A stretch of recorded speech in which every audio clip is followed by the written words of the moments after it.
taking a live look at pictures from the site of Alligator Alcatraz. As President Trump visits the site on its opening day, Secretary of Homeland Security Kristi Noem is seated next to him. Let's take a live listen in. So this part of their economy and help their countries grow. So this is a win-win for everyone, and I just want to end, Mr. President, by thanking our law enforcement officers, by thanking our ICE officers and our Border Patrol officers for what they do every day. They are out on the streets, and violence against them has increased over 500% since Trump has gone back into the White House, because he's upholding the law and because a bunch of liberals, socialists, and Marxists are out there lying about what President Trump is doing. President Trump is upholding freedom by what he is doing. The freedom to live safely in this country and to do things legally and to have justice. And because those liberals, and I'm calling out you, CNN, I'm calling you out because you lie every single day about what these operations are. You're going after murderers and rapists and traffickers and drug dealers and getting them off the streets and getting them out of this country because Joe Biden let the worst of the worst come in here. The other day I was talking to some marshals that have been partnering with ICE. They said that they had detained a camel and put him on a plane to take him home, and while they had him in his seat, he started to eat himself. And they had to get him off and get him medical attention. These are the kind of deranged individuals that are on our streets in America that we're trying to target and get out of our country because they are so deranged they don't belong here. And they shouldn't be walking the streets with their children. They shouldn't be living in communities with their families. They just want to grow up, go to job, to raise their children to grow up and get a job and to live their dreams. So thank you to all of our law enforcement officers, those in our military that have been helping, our National Guard. Thank you to Governor DeSantis for stepping up and being an example to other governors. I hope my phone rings off the hook from governors calling and saying, how can we do what Florida just did? How can we do exactly what they did? Because if we need this big, beautiful bill.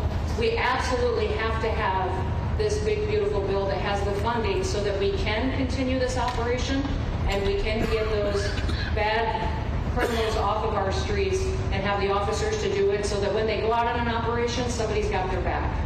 Somebody's got their back, they can do it safely, and they can go home to their families at night too. So this bill needs to pass through Congress so we have the resources at the Department of Homeland Security to make sure that our homeland truly is secure. Mr. President, thank you for Stephen Miller.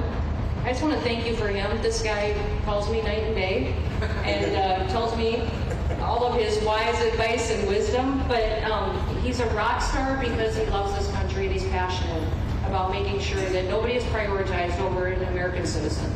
We love everybody. We do. We love everybody. Not everybody. Well, a lot of people. But we shouldn't be putting people illegally above citizens. We should be making sure that we do things right, and that's what America has always stood for, and we're an example to the rest of the world because we do it right. So, Mr. President, you surround yourself with great people, and I think that's because everybody wants to work for the greatest president that the United States ever had, and that's President Donald J. Trump. So thank you, sir.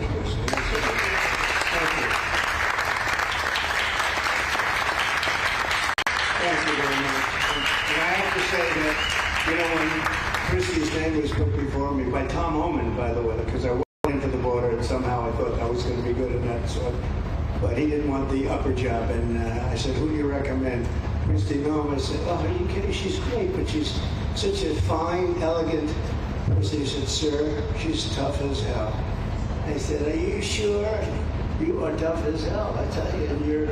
And then you do it in a very nice way. You are. If you ever saw her ride a horse, she rides a horse like she should be in the rodeo. She's like an unbelievable horse person.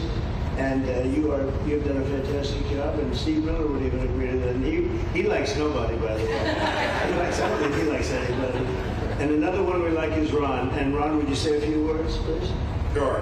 Well, thank you, Mr. President. Welcome back to Florida. And I think this is the first time you've been back since the events of a couple of weeks. So just let me say, as somebody that was serving on active duty in Iraq back in the day, we witnessed the number of our troops that were killed or wounded by the Iranians.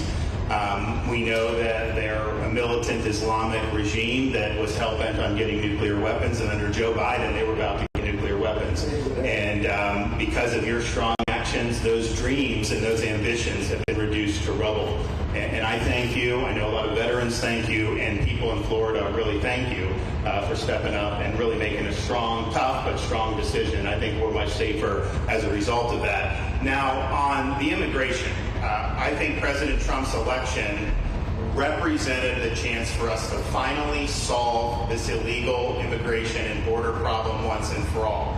I knew he was going to do the border, although he did it very quickly and very thoroughly. I think that no one can say that that's been anything but a spectacular success. But then we have the issue of Biden let in how many millions of people? And you had millions that had been in over decades previous to that. You can't have a country if you don't have respect for the rule of law. You can't have a country if foreigners get to decide who comes in. No, we the American people make that decision, who's allowed or not allowed to come into our country. We've seen Europe be overrun by open borders, so we're not going to let that happen here. So when the president got elected, I knew that the states had an important role to play in facilitating this really, really historic mission. We're the only state in America, in Florida, that requires full cooperation with ICE from all state and local law enforcement entities. And what is the net result of that? We have these agreements for these 287G task force with sheriff's departments, police departments, state agencies, and it's really instrumental in rounding up a lot of really bad people who shouldn't be here. If you look at the number of those full-blown 287G agreements that have been executed around the country, the state of Florida accounts for 60% of those. If you look at the number of immigration arrests of illegal aliens on any given day, the arrests happening in Florida constitute between 15 and 20% nationwide. So we're all in on this because we understand how important it is to our citizens. It crowds schools, it crowds medical, it crowds housing. Yes, you have illegal alien crime as well, and people want the problem solved. And the only way we're going to solve it is if states like Florida step up and help the president, help Secretary Gnome get the job done. Now, this facility here was really in response to us working with DHS and ICE from the time the president got sworn in. And the number one thing they kept coming back to was, now, Biden decimated the agency. I mean, let's just be clear. You could have illegals in Florida. Biden would just release them.